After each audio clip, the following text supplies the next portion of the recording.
As a civic reporter 40 साल पहले मैं धारावी की रिपोर्टिंग करता था। तब से पुनर्वसन सुनते थे, लेकिन अब ये होता हुआ दिख रहा है।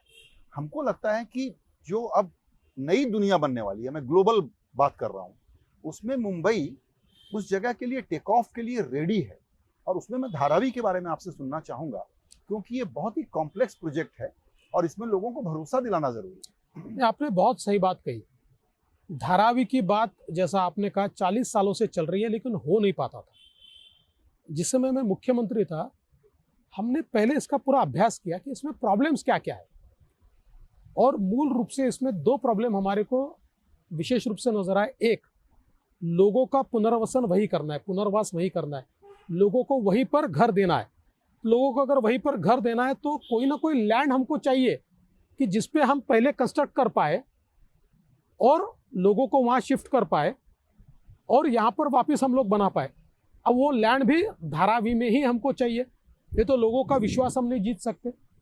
तो फिर मेरे ध्यान में आया कि वहाँ पर रेलवे की लैंड है, और हम लोग केंद्र सरकार के पास गए। हमने कहा कि ये लैंड हमको दीजिए। मोदी जी ने तुरंत हम लोगों को लैंड दी। हमने उसमें पैसे भर के उस लैंड को खरीदा, तो ये प्रोजेक्ट फिजिबल हो गया। और अब इसमें लैंड का प्रॉब्लम नहीं है। जो पात्र लोग हैं उन सबको वहीं पर हम घर देने वाले हैं, किसी को बाहर नहीं ले जाएंगे। दूसरी चीज मेरे ध्यान में आई कि धारावी केवल झोपड़पट्टी नहीं है, ये एक इकोनॉमिक सेंटर है।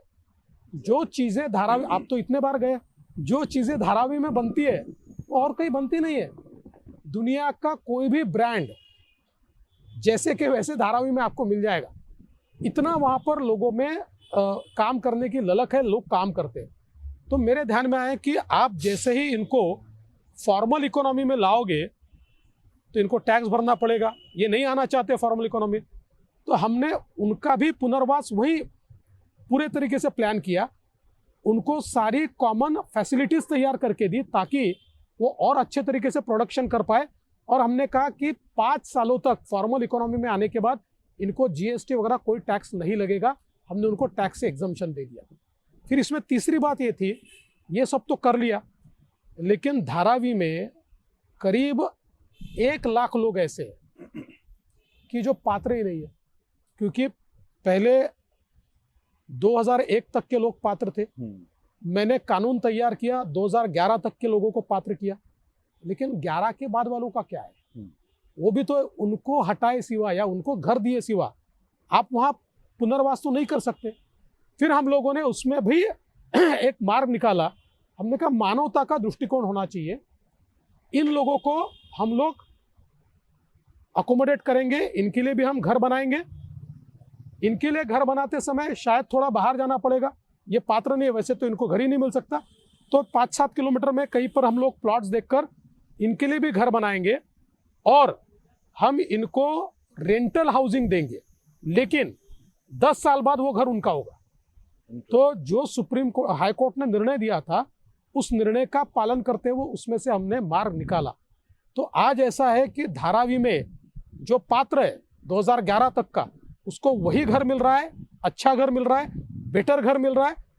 जो बिजनेस करता है उसको वही बिजनेस करना है, और जो पात्र नहीं है, जिसको डिस्प्लेस किया जाता, जिसको कुछ नहीं मिलता, उसको भी घर मिलने वाला है। मैं ऐसा मानता हूं कि देश का नहीं, दुनिया का अपने आप में अनूठा प्रोजेक्ट है, और इस प्रोजेक्ट को अब कोई प्रॉब्लम हमने रखा नहीं है, सारे प्रॉब्लम इसके दूर किए। इसका काम जल्दी ही शुरू हो रहा है, एक्चुअली शुरू हो ही चुका है, सर्वे वगैरह अभी चल रहा है। और धारावी जब बनेगा तो मैं ऐसा मानता हूं कि दुनिया के लोग ये देखेंगे कि किस प्रकार से गरीबी के साथ हम लड़ाई करके उसको पराजित कर सकते हैं और गरीबों को अधिकारिता दे सकते हैं।